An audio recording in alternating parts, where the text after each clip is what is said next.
Welcome to the Mayo Clinic Ophthalmology Podcast, brought to you by Mayo Clinic. I'm your co-host, Dr. Brittany Scruggs. And I'm your co-host, Dr. Eric Bothan. We are here to bring you the latest and greatest in ophthalmology, medicine, and more. Today we are excited to welcome Stacy Shamblott, the Aging Eyes Coordinator and Low Vision Rehabilitation Specialist with the Minnesota Department of Employment and Economic Development State Services of the Blind. Tune in as we discuss helping individuals with vision loss through community programs, low vision aids, and specialized training. Today's guest, Stacy Shamblott, is an Aging Eyes Coordinator and Low Vision Rehabilitation Specialist with the State Services for the Blind through the Minnesota Department of Employment and Economic Development.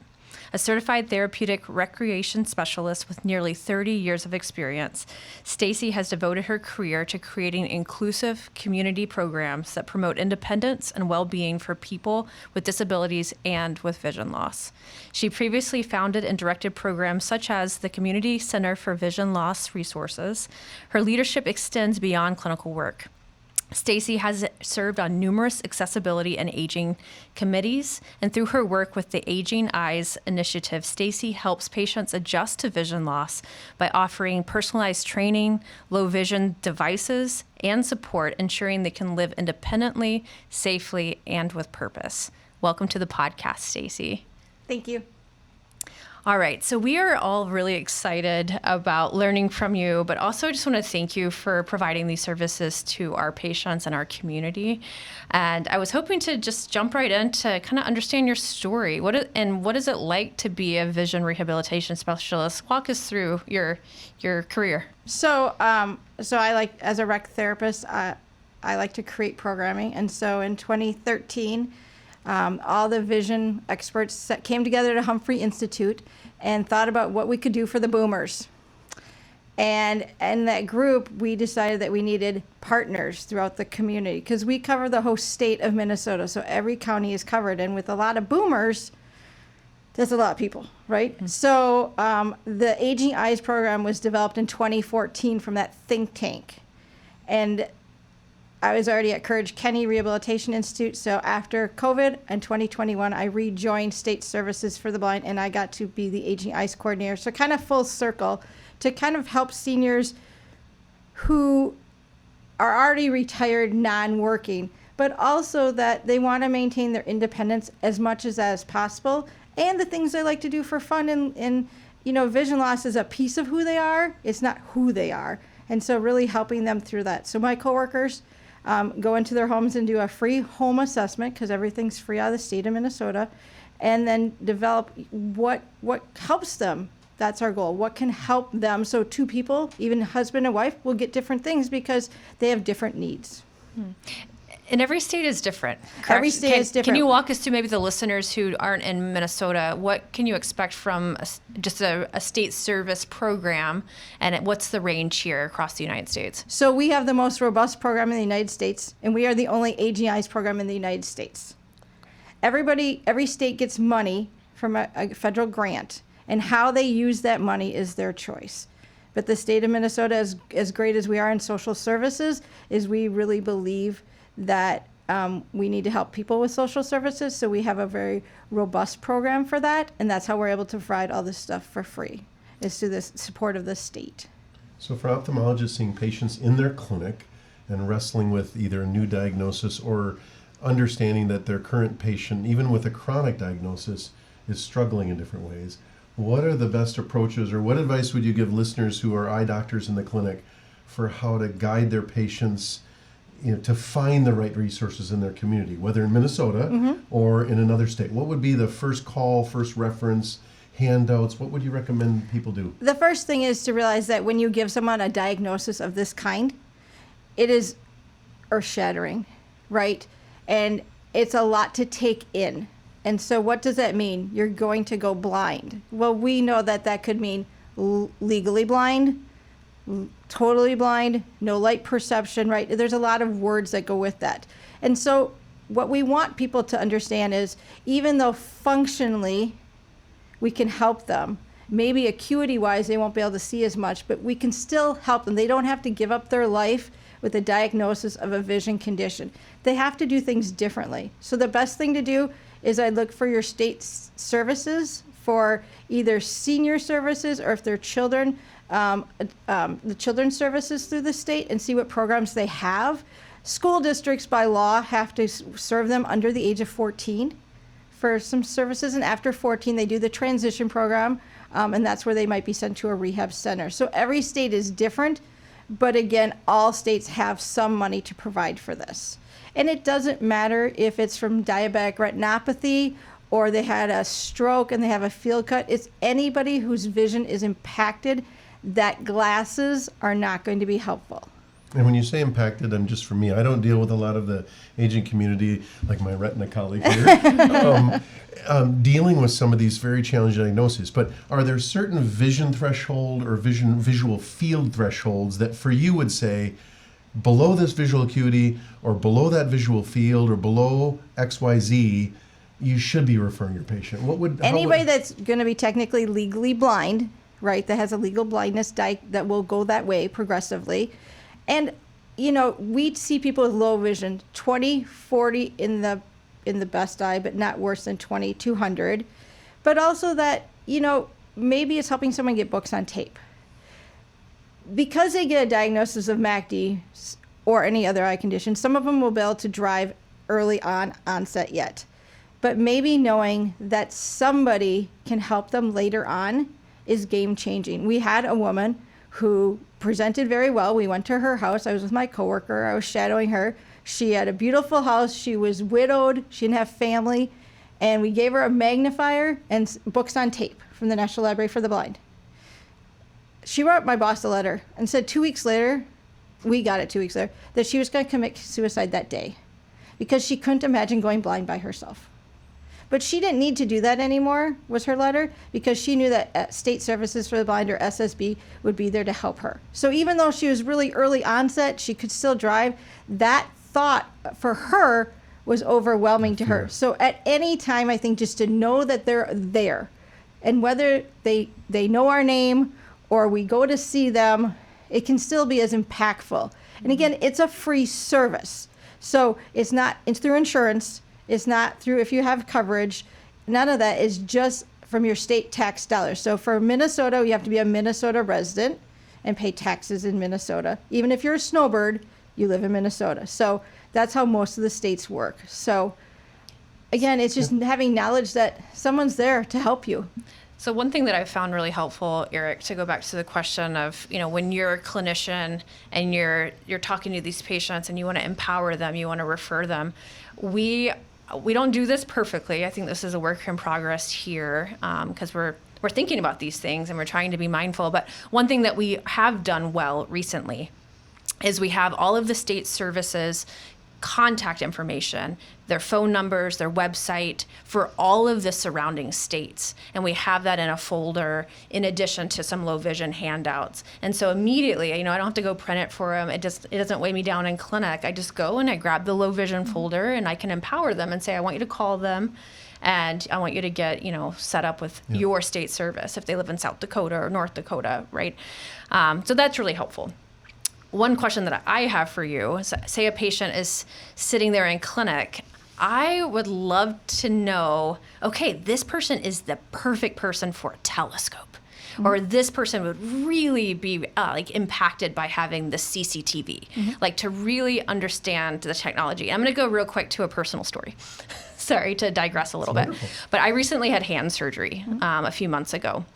And I'm not used to being a patient, but it was a major hand surgery. I had a cello string go through my finger, very intense. And so that required me to have physical therapy, and I'm still in physical therapy twice a week, which is hard for me. But what I've realized is it's individualized. They spend a lot of time teaching me, empowering me, finding the resources I need for this tiny little finger. And I don't feel like we do that very well in ophthalmology. Of saying this person's life could change if I just sit down and figure out the individualized resource for this person. And so I'm trying my best to do this better as a clinician, but I would love to know how to do it better. I think for the equipment, we take your guidance on that. But sometimes when we go into their homes, because we do home assessments, unless they don't want us in their home, right? That's a choice. But their lighting is different than in your office. And so sometimes we can see things differently in their house environment, or, you know, even saying to them, after your 6-month checkup, you've given them the diagnosis of visual loss. Were you able to reach out to State Services for the Blind? Because every counselor in Minnesota covers counties and in the Twin Cities zip codes, right? Because we're, you know, by zip codes. But for counties, so they know the resources in Chisago County, Olmsted County, Brown County. And so they know who to connect them with. Maybe it's Meals on Wheels to help until we can get them some adaptive teaching to learn how to be independent in their kitchen. And so all that stuff is really what we do to help them. And we're not 12 months out of bookings, right? We're pretty quick to see somebody, and I back everybody up as well. So if, you know, they can't come and someone needs someone to be seen, maybe it's my coworker in Duluth that's coming down to Rochester to see someone because they have an open schedule and they need to be seen now. So it's really, you know, what happens for them. But if we don't work together with, like, we'll pick your hand therapy, right? If you're visually impaired and she hands you, we'll pick a girl therapist, she hands you print instructions, well, you can't see them. So are you going to do them at home? So that's why we have to work with everybody to understand that we dually have to work with dual diagnoses. So if they've had a stroke and they cause vision loss, we want to work with the therapy on that because we want them to be able to do the therapies, and how can we get them accessible resources for that. And it's remarkable to appreciate how each state, but at least here in Minnesota, we appreciate your services to be able to step in and evaluate, whether in the home or in their whatever settings they are, what the needs are, whether with the lighting and their physicality. So the opportunity is there. I mean, it's sort of, we need to continue to encourage ophthalmologists to remember and communicate. And as you're saying, follow up with patients, say, did you contact them? Was it resourceful?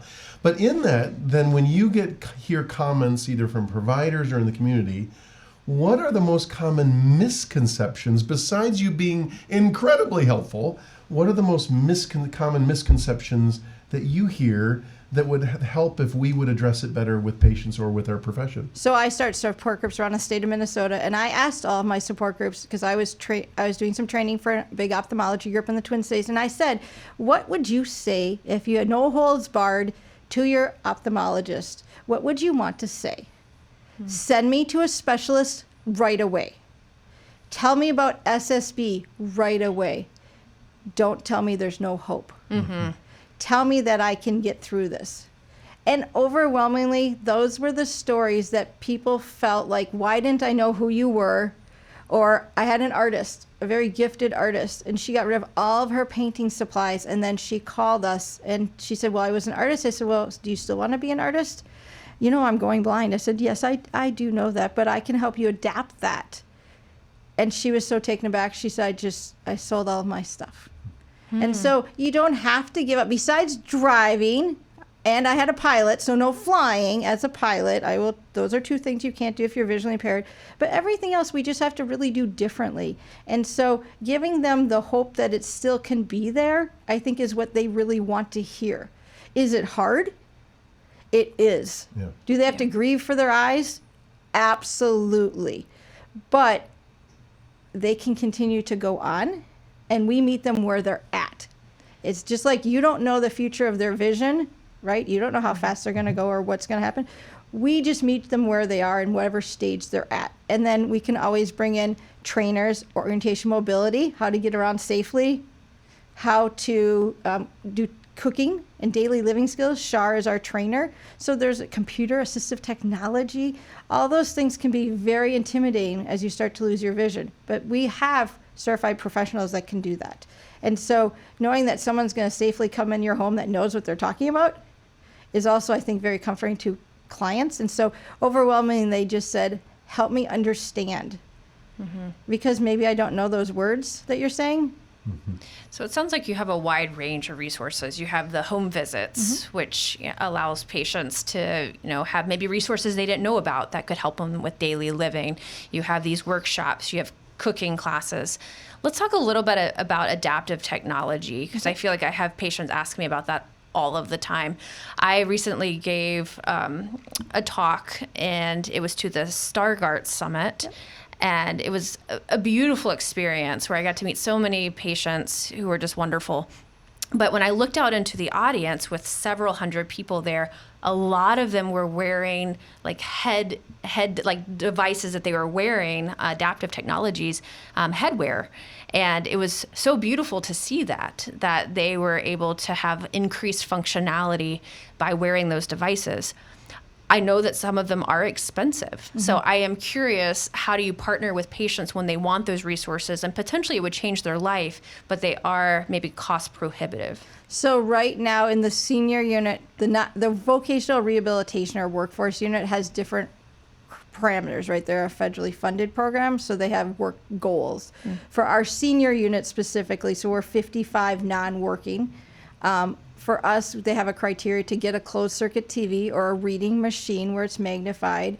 Our assistive technology, we can provide some echoes, so they can do Alexa with books on tape, and we have our own radio station, Radio Talking Book in Minnesota, so we're very thankful for that. That can all be done on Alexa now. Meta glasses, we right now are not buying those, but we will surely show you how to use them. Laptops, cell phones, will help you learn how to use those things. We don't buy those things just because of the physical financial constraints of that, but we'll always show you how to use it. I do have several clients on Meta glasses of varying ages, and for some who are older, they just embrace technology. For some, it's very scary. And think about when COVID hit. If you weren't using a cell phone and now all of a sudden we're throwing you, hey, let's do Zoom, it was a pretty fast curve for them. The other great app, I think, is Seeing AI, and that's where it actually reads to you whatever is, it's whatever you put over it, the cell phone over the shoe or the whatever, it will read everything to you. And so that's given a lot of people who don't know Braille, who don't have, a lot of this technology, to just be able to do that, to navigate. Where am I? I can put it up and they'll read a sign. It can read my tennis shoes, like New Balance tennis shoes, or if I have Saucony tennis, it could tell me which shoes they are. There's so many great things about that. But there's also another app, which came first, was Being My Eyes. And that's where a live person somewhere in the world, you take a picture and they tell you what it is. So there's two choices of that, but they have to kind of start to get comfortable with technology. And so we have assistive technology experts who are trained on all of that and can really break it down to people's level, right? Not always the techie. Some of the access would be through private industry or other opportunities. We have a foundation that we work closely with, the iLink Foundation, and they help fund a lot of the stuff that we cannot provide. Yeah. I was recently at a Lions event and Celebrate What the Lions Do here in Minnesota and beyond, and one of their members allowed me to put on his glasses that, you just look at a page and it read the page to me in my ear. It was just a incredible and you can freeze technology. It. You can touch the side of your head, or the glasses, and it freezes it, and then you can see it, and then you can magnify it. Or cams. I mean, there's so much technology that's coming. When I think about when I started in the field, it was $500 for a color identifier. Today, it's an app. If you're a senior and you're on a fixed income, $500, that's a lot of money. And now to have it free for technology, that's huge. So we will help you with technology. And there's tons of YouTube videos. Hadley School for the Blind has great resources across the world that you could easily download and directions on how to do a lot of stuff. So that's a great resource for people too. A plug-in that we'll have a podcast in a few weeks on Hadley. And Excellent. Hadley helps. Oh yeah, Hadley helps. I love Hadley helps. We work with them. Be rewarding. Yeah, so they're really great too. So that's and anybody can use that too. Again, it's a free service that people from around the world can. I had a woman learn Braille from Hadley. So you talk about these adaptive technologies and all the creative options that people have. You brought some tools, some toys with you. And again, for those of you listening to in an audio version of the podcast, I'll ask Stacy to describe some of the key ones she brought with. If you would like to see any of them, remember, go to YouTube or other modalities by which this podcast has also a video component. But what did you bring with us as ideas for individuals with low vision that you might tap into to help them? So one of the biggest things with vision loss is glare. And so when you wear regular sunglasses, the glare always comes in the side of your eye, right? That doesn't matter where you are, it just comes in. In Minnesota, the snow is really bright. So these glasses, they're plastic. They cover the whole side and then also a little bit on top. So I'll put them on as styling as they are. But as you put them on, it really takes down the light of it and also where that sun would directly come in your eyes. So we have both indoors and outdoors. They look good on you. Oh, thank you. They're really Thank good. you. So we have different colors for, people have preferences, but the indoor ones, especially in doctors' clinics, that is hard. Guys wear a baseball hat maybe, but a lot of ladies are not wearing the hat. So this is a great way to do that. So we have those, I'm a rec therapist, so I have to say rec, but we also have books on tape. This can give you a Bible in any religion, and it talks to you. And so when you press the colored buttons, This is a module that Player on. it's like a Five books. tape recorder, but you add But- large, yes, exactly, no talking. large Power. buttons, Battery easy to charge remaining. identify. 3. Player off. has a USB drive in it, and so we can put 5 books on a quote cassette. And this is a physical player. We also have a downloading service called BARD from the National Library for the Blind and physically disabled. So someone not able to physically hold a book. This is also available to them, and so they can download. Now, our books do not expire. When I say our, I mean National Library for the Blind.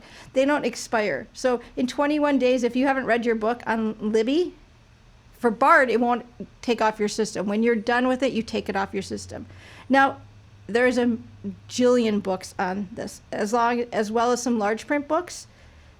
The other thing is we can record things for you. So you decide to write a book, but you decide you don't want it to be audio based. We can still record it by federal law, and that's how people go to school and they maintain work. So you can get those smaller books or, personal stories, things like that.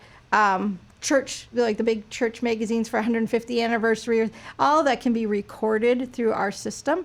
And then it goes into the national system as well. So again, this is all free. So I think that's giving someone their passion back is not going to change their eye condition.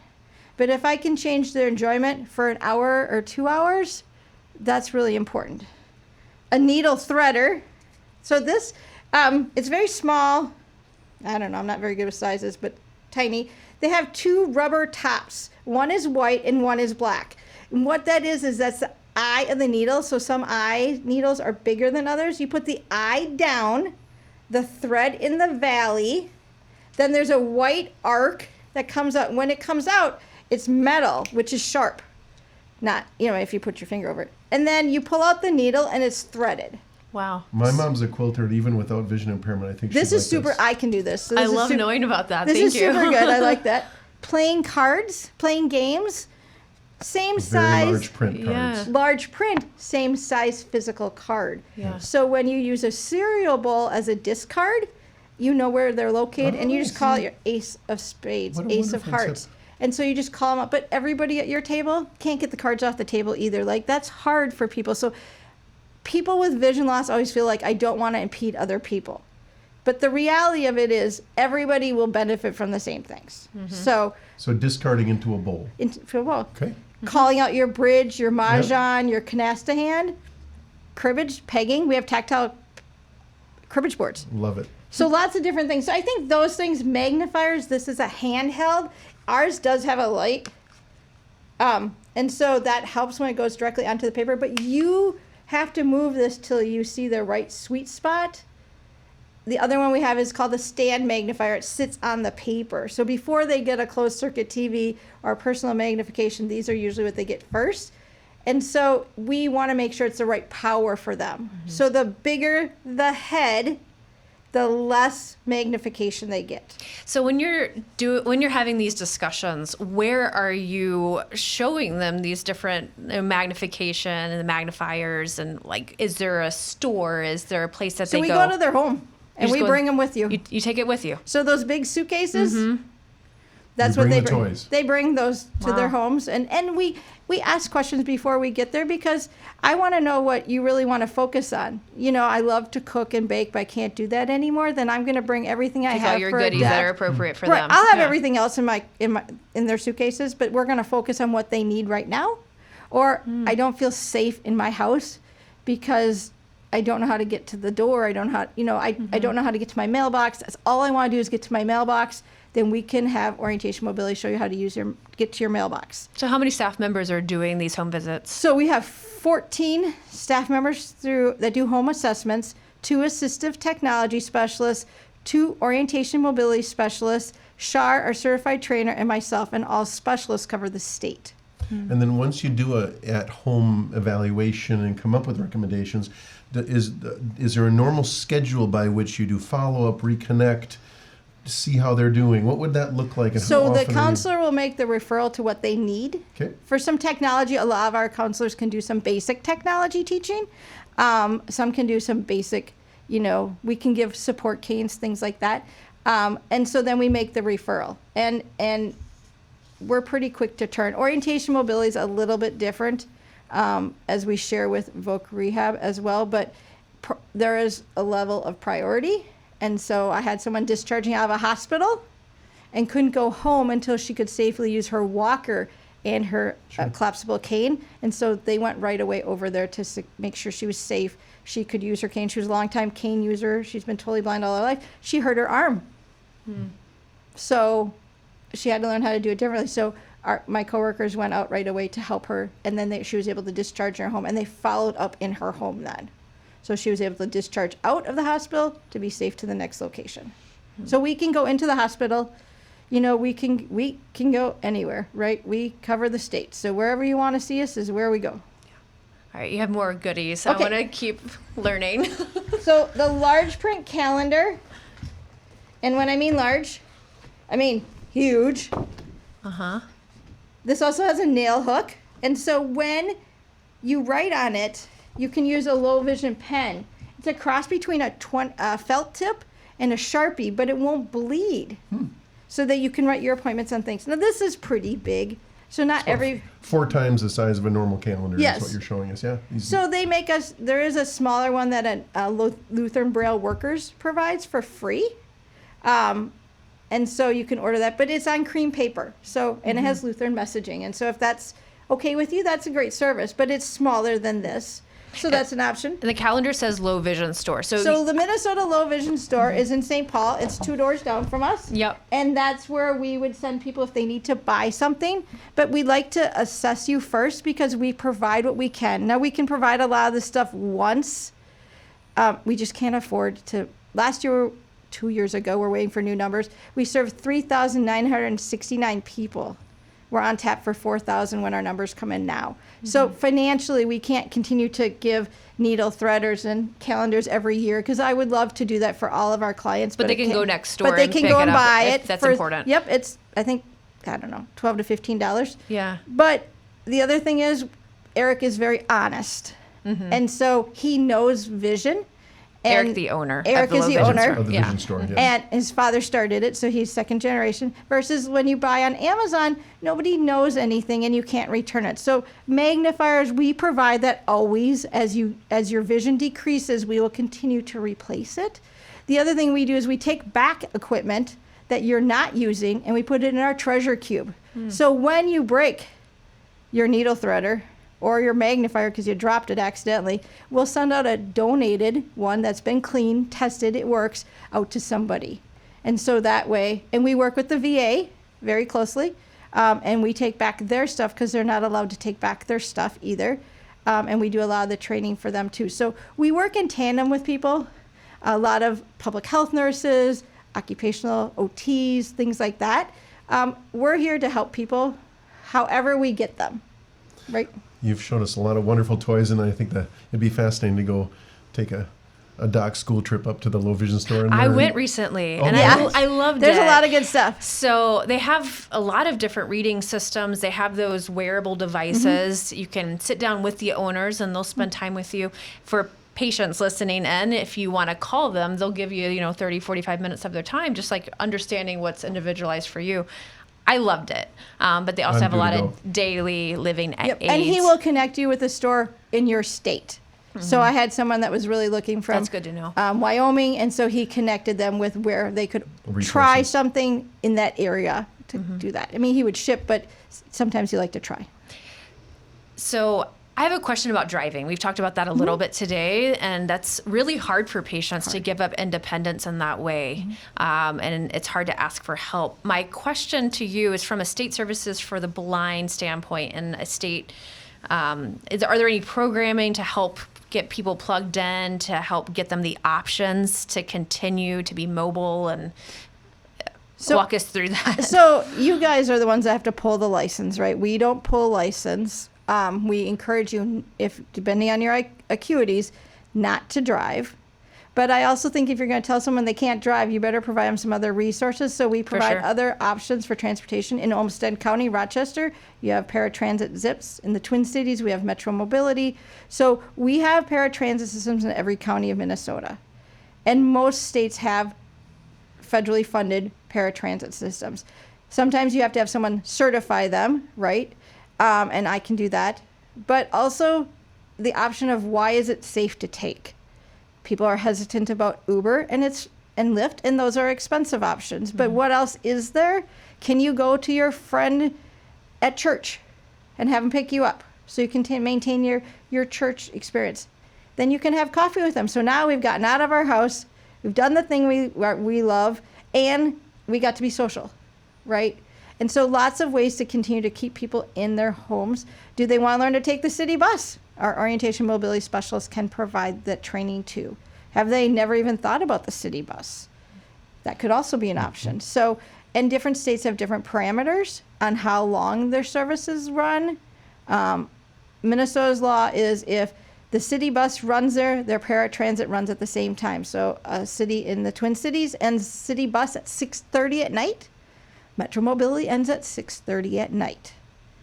So then if they want to stay later, they have to find a different version to get home. So, you want to be, if you're going to take paratransit system, you want to be in an ADA location where they have to provide that service. And there's maps on those in every state. But I just think, use your resources. If you're in a small town, and I'm from a small town, you have to be creative. Sometimes we have taxi companies. Sometimes we have retired people that want to drive. Maybe they can take me to the cities, or maybe they can take me to Mayo, and you pay for their gas, right? Just different creative ways of thinking outside of the box of how to provide transportation. And also today's world, people are driving fast. People are erratic. I mean, I just came from the cities. 3 cars cut me off. And without, so if my vision is impacted, I'm not seeing as fast as I should, right? We know that as a fact. So giving them the understanding, and we can, you can limit where they can drive, how fast they can drive, the speed limit, you can go no more than 55, you can go no more than 30. Those are parameters that doctors can put on for their license. So that's another way to think about it. And there are bioptic telescopes, which some states will allow you to get fit for and to drive with, and it does increase clarity in the distance for reading signs. And I do have a few patients who have been fit for those. We have a telescope expert in the state, which is nice. But I just wanted to put a plug in. We recently had a speaker here at Mayo, Anna Zvarts. She's a disability advocate and low vision herself, and she really talks about driving, and her book is called When Driving is Not an Option. So for the listeners who want a quick read, maybe on a plane, it's easy to read. I think for me, it empowered me to really understand some options and how to talk about this with patients. And remember, this is their independence.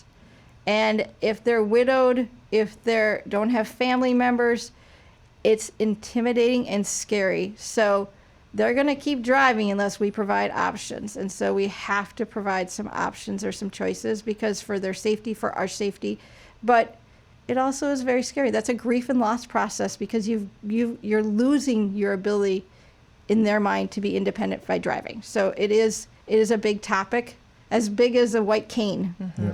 But for one second, for the physicians listening, it is really important to remember that driving is the most dangerous thing that we do as humans, for sure. And sometimes taking someone's license and talking about driving, even though it's really uncomfortable to do, you could be saving multiple lives. Correct. Super Great important. point. And you're the only, and DMV, those, you are the only two that can do that. You could take a driving test. In many states, Courage County has one. There's another school that does one. Health Partners has one up in the cities. I think there's one down here that do driver's assessment. And so they have certified drivers in the car, like you did road, when you were younger, that will evaluate you. Even they cannot pull your license. Those are helpful, including not only for vision impairment, but there's other associated cognitive components or other things that would affect driving. We're almost out of time, but just can you touch on guide dogs? Talking about resources, complements to people's lives, but what are the qualifications and training requirements for an individual that might be interested or in a setting where you want to explore that option for a patient? So in Minnesota, we don't have schools. So you have to be able to, give up several weeks to go to a school. Now the schools pay for everything, housing, plane tickets, everything like that. You have to go through an extensive psychological battery of tests. And the reason why is they match your personality with your dog. Also, you have to be certified by an orientation mobility specialist to be able to use your cane, because you are the words for the dog. The dog follows your command. So if you're not a good cane traveler, you can't handle your dog very well. And then also, you have to be able to exercise your dog so many days. So much take care for the dog. And so those are the criterias for that. Again, it's not necessarily an age thing, but you cannot train your own dog because they're trained from birth to follow commands. Sure. So guide dogs can go anywhere in a person can go. They sit right there. They never shake. I'm highly allergic to animals, and I work with guide dogs all the time. I've never had an allergic reaction because they don't shake. They don't jump on you. When they're in harness, they're considered like, think of a wheelchair. Mm-hmm. You don't talk to them. You don't touch them. You don't do any of those things. When they're out of harness, they're a dog. Yeah. And then you can have as much fun as you want. Another plug for a book that I just read. So Stephen Kusisto is low vision. He had retinopathy of prematurity. He's been blind his entire life. And he recently wrote a book called Have Dog Will Travel. And it's all about guide dogs. Guide dogs, yep. And it's about the training process. And it was a beautiful story. But he was on our podcast recently, the Read, Talk, Grow Mayo podcast. So for those who want to listen to it, Stephen is on there talking about guide dogs, and it's like a 45-minute podcast about guide dogs. So, wonderful. Yeah. Well, this has been a joy. Do you have one other question? No. I'm just so excited to have you here. I have one. Can I plug? Yeah. Yes. Okay. So we start groups in the state of Minnesota. So if you're interested in Minnesota having a support group, you can just call me. My cell phone, I'll tell you too, 651-249-5118. And remember, our services are free. If you have someone that's younger and you need services, you can call me. If you need help finding one in your state, I'm happy to help you that too. I don't know what I can do about around the world, but I'll be happy to figure it out. Phenomenal. It That's just so speaks kind. to your heart towards this mission, and certainly your gifting and equipping and how you bless patients shared and displayed here, even virtually on the table. And we just thank you for being here with us here at the Mayo Clinic on this podcast. Yeah, thank you for being Thank here, you. Thanks for having supporting us. patients with vision loss. We so appreciate the empowerment of learning what to do next. So, Thank you. yeah.